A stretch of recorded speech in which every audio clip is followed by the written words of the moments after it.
Hello and welcome to the Watchful Citizen, a local access program presented by the Lancaster County Democratic Party.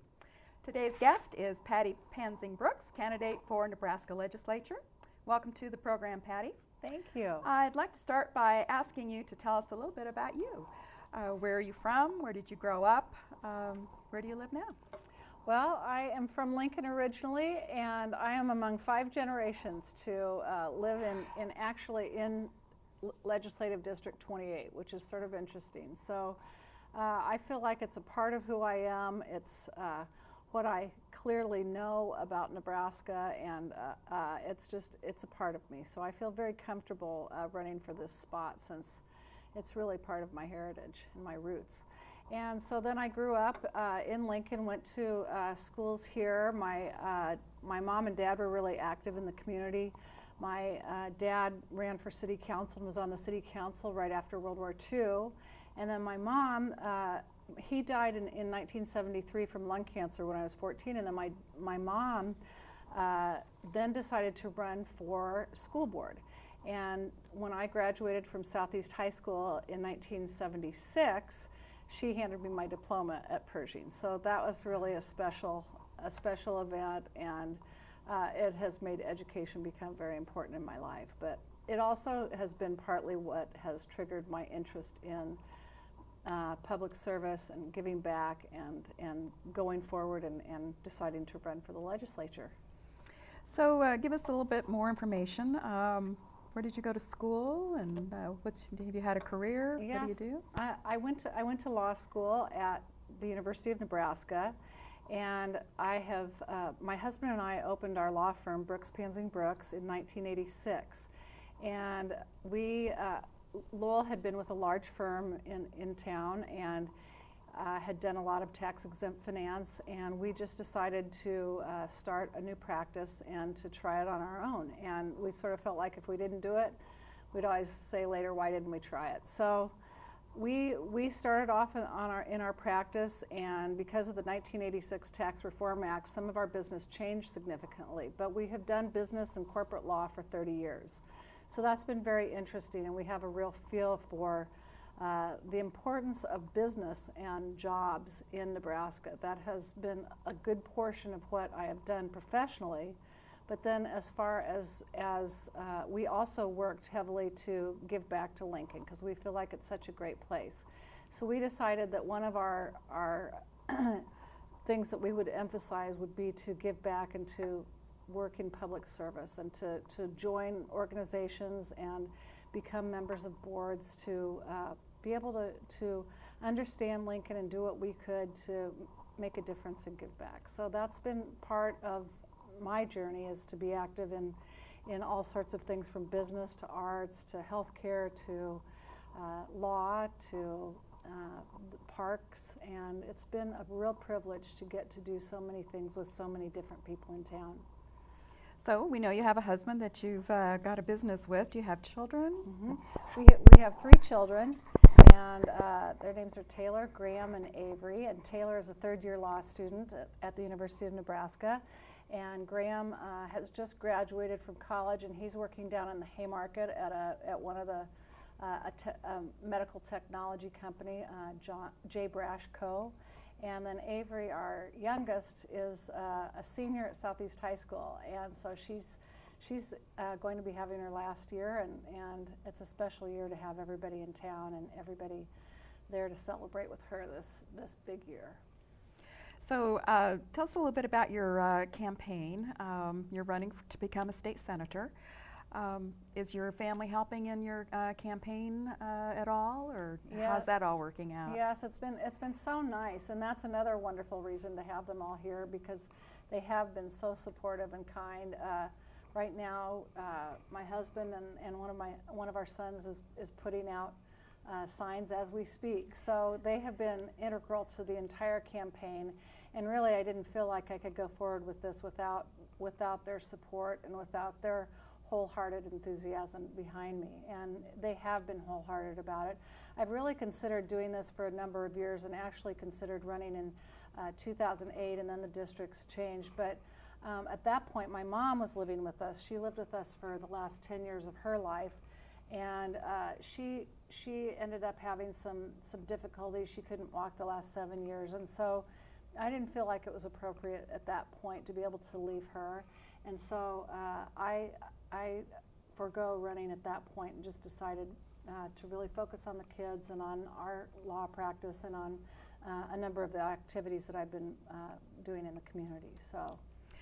Talking about your legislative district, which one do you represent? And can you kind of draw us a little mental map of where that's located and who lives in that district? What kind of a district Sure. is it? Well, it's the best district. It's my favorite district, but it's a wonderful district.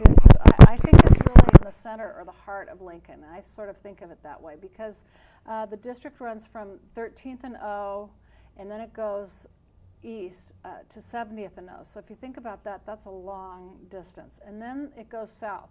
From 70th and O, it goes down to Normal by Holmes Park, and then goes up to 56th, and then 56th up to South Street.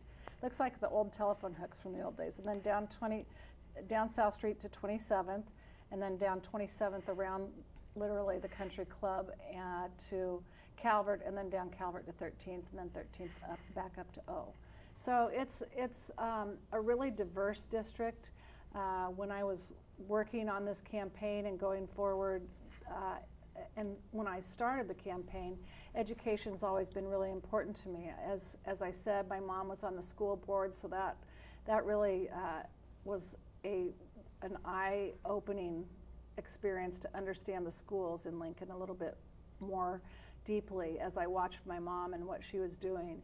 And then once we started having children, I became very active and was chair of each of their schools' PTOs twice. And just as they would go along, I would be chair one year and then the next kid would come. So I feel a real connection to the schools. And then the other thing that happened is that in 2006, Kathy Campbell and I co-chaired a community advisory committee of 60 people that are in this community, and we looked at the needs of the schools, and we went to all the schools and we had meetings about 3 hours once a week with all of these wonderful people who were willing to give their time, and realized that the needs in the schools were significant at this point. And we had schools that were unair conditioned. There were schools that were using buckets to catch rainwater because their roofs were leaking. There were significant needs, and the schools were not similarly situated or fairly equitable across the district. So this fabulous committee of 60 people went ahead and looked at all the needs and then came up with a plan for the Lincoln Public Schools Board of Education and said that we need to have a bond issue, basically, made the recommendation. And Kathy Campbell and I, Senator Campbell and I, co-chaired that bond issue as well. And it was a $250 million bond issue that renovated all the schools and added some new schools to Lincoln. And so that's one thing I feel very grateful to have been able to participate in and to get a closer understanding of at least part of the workings of our fabulous school system. So that bond issue passed in 2006 with about 63% of the vote, but who was counting? I am. And so it was a wonderful experience. And from there, I was asked to co-chair the Superintendent's Community Advisory Committee. So education has been really important to me and what I've been working in and doing for the past few years. So education is something that's important to you. What are some of the other issues that you'll fight for if you're elected? Well, so as you were asking about the district, the 36% of the district live at or below 25,000 household income.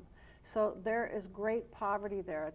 It was very surprising to me as I did some of the research once I decided to go forward on this journey. And once I realized what kind of poverty people were experiencing, it has really directed the walk I'm taking right now. And the stories that I'm hearing go from heart-wrenching to heartwarming. And people are in real need in the district. And it's funny because it's a district, as I described, that includes all of the Taylor Meadows area, all of Piedmont, and then a good portion of the Country Club area. So when people sort of look at the district or think about it, I think they think of those affluent areas a little bit. But in actuality, 36% live in real hardship. And so that has made education critical. It's the most effective tool out of poverty is education. So we really need to work to make sure that we are bolstering our education. And since some of the other research that I've come across is that since 1999, the funding as part of the gross domestic product for K through 12 education has gone down 24% since 1999. So that's not a good trend. While people look at the dollars and the dollars are increasing for education, as a percent of our gross domestic product, it is decreasing. And the same thing is happening for college and postgraduate education as well. So I think that obviously with this poverty, education again is critical to people in the district to make sure that we are providing opportunities for people to be able to pull themselves up out of poverty. That's one thing. There are other issues too that can help with helping people get up out of poverty. One is helping to raise the minimum wage. I hope that all people will vote for that initiative. And that's on the ballot November 4th. It is on the ballot on November 4th, and I hope people will get out and vote for that. And then also expanding Medicaid is very important to the people in my district. So those are some things that I'm hearing bit by bit. And how are you getting your message out to the voters? I know you have a door-to-door canvassing plan that is part of your campaign, but that's one way of talking with directors directly. What other ways are you reaching the voters? Well, we are working hard. I really am working hard to go door to door because I think that's the most important way. I have a chance to then connect with voters and to be able to talk to people. I'm asking people what their top 3 issues are. And I've gone around the district. I think I'm on around my third run around the district right now. Not really a run. It is a definite walk, and it takes time, but it's very worthwhile. And some of the top things that I'm hearing about are Medicaid expansion, increasing the minimum wage, renewable energy, making sure that we protect our natural resources, and then also jobs, making sure that we have jobs and good opportunities for jobs and jobs that pay well. So. And you think you can do that through being part of our Nebraska unicameral? How would you work with other senators and with whoever our governor? We've got an open governorship coming up this November 4th election. Tell me a little bit how your experience has helped you in forming coalitions and working with other politicians. Well, one thing is that being a lawyer, we do a lot of collaboration and working with people and helping people to communicate and try to find a happy medium, and so that's one thing. A couple of the projects that I did after the bond issue, I helped raise $5 million for Union Plaza, and that was a fundraising effort that was across the city, and it was important because I was able to find so many people of all different sorts from different walks of life, and be able to communicate and reach out and help explain what the issue was and get people to contribute to that. Also, the Centennial Mall campaign I co-chaired with Roger Larson, and that was we raised $9.6 million for that, and it's currently being renovated at this point, and it's going to be an exciting project for Nebraska. 35,000 fourth graders come every year to look at the Capitol as part of their state curriculum, and then they walk down Centennial Mall to get their first glimpse of the university. And so that street is very important to the whole state because it's really the bridge between 2 of our greatest institutions, the Capitol, which represents government, and then, of course, the university. And it was wonderful because we went across the state to raise dollars for that mall. And one of the things that I'm happiest about on that project was people told us, well, there's no way you're going to be able to get anybody in Omaha to spend any money on this, or anybody outstate. And it just wasn't true. People understood. People love the Capitol wherever we go. And of course, why wouldn't we all love that? It's such a beautiful building and such a fabulous icon for our state. But people understood, and that street, nothing can be done on that street by the city of Lincoln. That street, anything that's done to that street has to be okayed by the state, the county, and the city. So it's very interesting. It's a unique 7-block street that people understood how important it is to be able to support it. And we're going to have all sorts of fabulous imagery and opportunities for education. We're going to have QR codes that allow the teachers to come down and focus either an iPhone or an iPad, which they'll be able to check out some sort of tablet at the Capitol and focus on it and be able to go to like Willa Cather's website or to the website of John G. Nyhart and learn specific things about those people. And it helps those organizations to remain valid and strong and be part of the curriculum for the kids in our state. I'm very excited about that. And there are going to be new fountains that will be renovated. So again, that was an effort that we had to go across the state and deal with people all over the state, from different perspectives, different points of view. And I think that is one of the things that I am fortunate to get to bring to this office, is an ability to connect and work with so many people. The people donating to my campaign come from all different sides and across on either side of the aisle, and that's very heartwarming to me.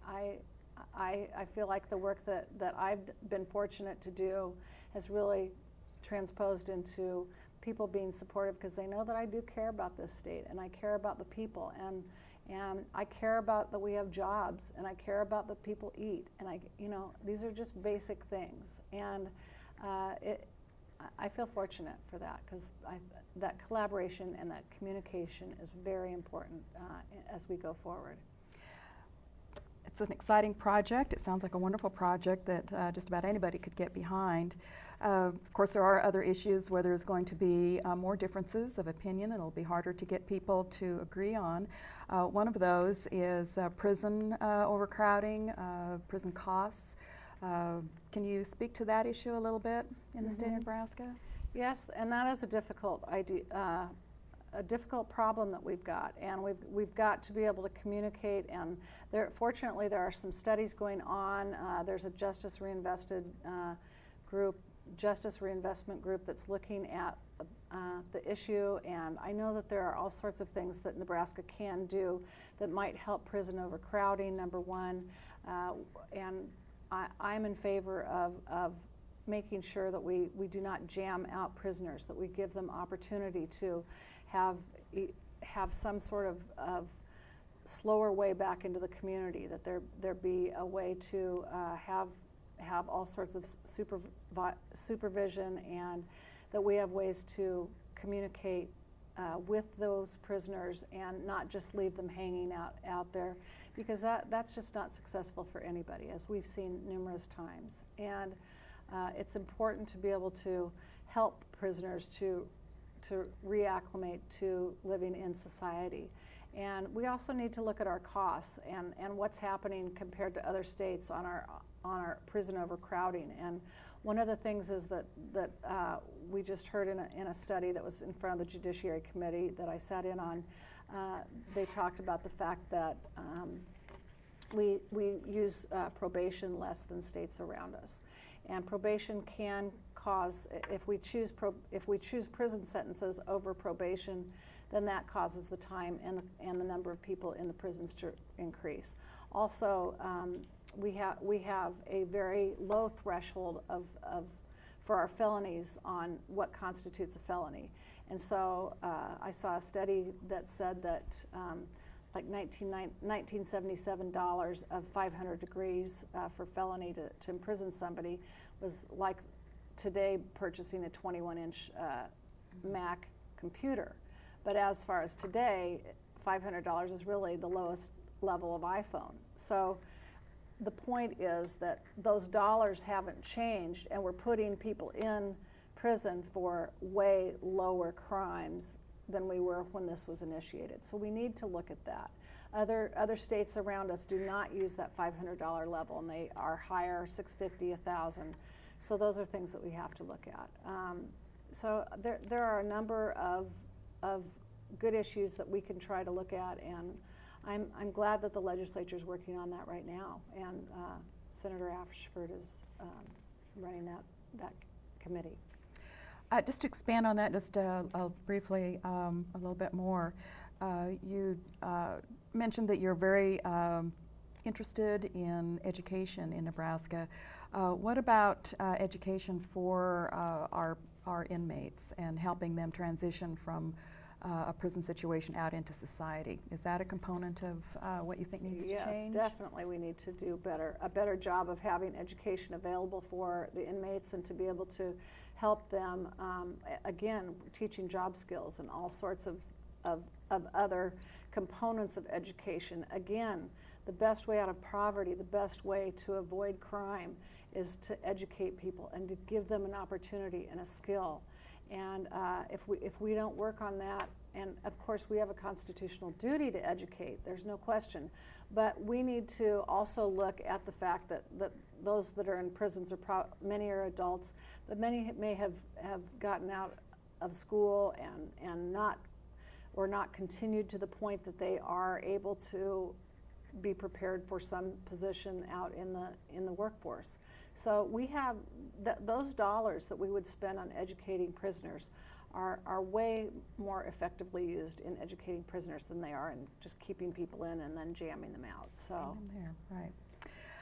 Talking about services that government provides, our current governor has decided not to expand Medicare, and I think that we have, and you may know this figure more than I do, last I heard was we have about 22,000 Nebraskans that are falling in between the cracks. They're not eligible for Medicare and they can't go on the Affordable Care Act. Can you speak to me a little bit about the Medicare expansion? Yes, and I think you're talking about the Medicaid expansion. Yes. And yes. And I think that and I hear the number up to even 54,000. So yes, there are people falling through the cracks that are in that donut hole. And I think that is a shame. I don't think that insurance should be for the privileged few, that health insurance, we should not have this as a privilege. And one of the things that I find most shocking is that we called the fiscal office at the legislature to find out what the number is. And by 2020, if we don't expand Medicaid, we will have lost $2.3 billion that we will have left on the table, federal dollars that would have been paid to our state, and that was net. People say, well, there's some cost that we have to pay. That's true, but net $2.3 billion net income. And during this past session, there was worry about the $500 million rainy day fund, and we're talking about $2.3 billion. I think that is shocking. It's because of politics that people just, because of politics, they do not want to cover our neighbors and our friends and our families that are falling through the cracks. And that just doesn't make sense. And if you think about the children, and of course, in my district with the poverty that we have, I'm hearing this a lot. I've had a couple voters become teary about this with me on their doorstep. And I am adamant that we need to work to care for the people around us and to make health care available. And it's not good for our hospitals, our rural hospitals. We've already had one hospital close, and we have got to do something to make sure that people are able to be insured. We're paying for this twice. We're paying for it when we pay our federal taxes. It's going to the other states that have expanded Medicaid. And then we're also paying because we're paying the high premium of costs when the people that are not covered are going to the hospital and they're using emergency room care. And that's not appropriate either. People going to the hospital because they have no primary care physician, because they don't have the ability to have any kind of health insurance coverage, and they don't have the money to pay for it. And so they're going to the hospital, and we are all paying for it. And yet, we're then letting this $2.3 billion go. $2.3 billion. It's not appropriate, it's not kind, it's not moral in my mind. It's something I will work heartily for. I'm very proud of Kathy Campbell and all the work that she has done, how she's worked to try to reach across the aisle and work with so many people, and I will try to help her do the same thing. Well, that's all very exciting. Where can voters find out more information? How can they help with your campaign if they wish to contribute or volunteer? Do you have a website? Thank you. We do have a website. It's pattypanzingbrooks.com. And I would love to have any help or support from anybody who would like to join in the campaign.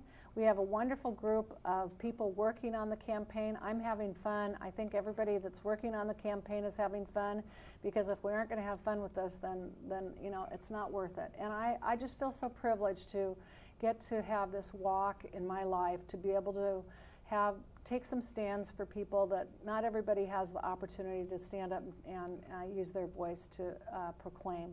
So I think I've been strong to try to take a stand on some issues and to care about people. And you know, Einstein talked about widening the circle of compassion, and I feel very strongly that that's what we need to do. We need to widen our circle of compassion, and he went on to say, and help all the living creatures and all of nature and all of its beauty. He said it way better than that. But it doesn't take Einstein to understand the fact that we need to care for our friends and our neighbors.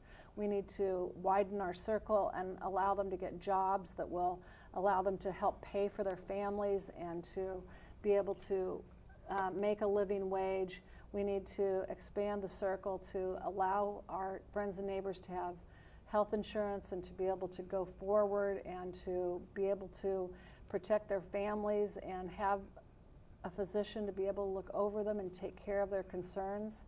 And we need to work on workplace equity and other issues like that to be able to take care of the people in our state. That's all the time that we have today. I'd like to thank Patty Pansing-Brooks, candidate for Nebraska Legislature, for joining us today. We hope you'll come back after you're elected. Thank you. That's nice. Our show for today. Thank you for joining us for this edition of The Watchful Citizen, presented by the Lancaster County Democratic Party. Our show airs Tuesday nights at 10:30 p.m., Wednesday nights at 6 p.m., and Saturdays at noon on Time Warner Cable Channel 13. For more information about this program or the Lancaster County Democratic Party, contact our office, and our contact information will appear on the screen at the close of the program. Thank you again for watching, and tune in next week from another edition of The Watchful Citizen. And thank you, Patty Pansing-Brooks. Thank you very much. Thank you.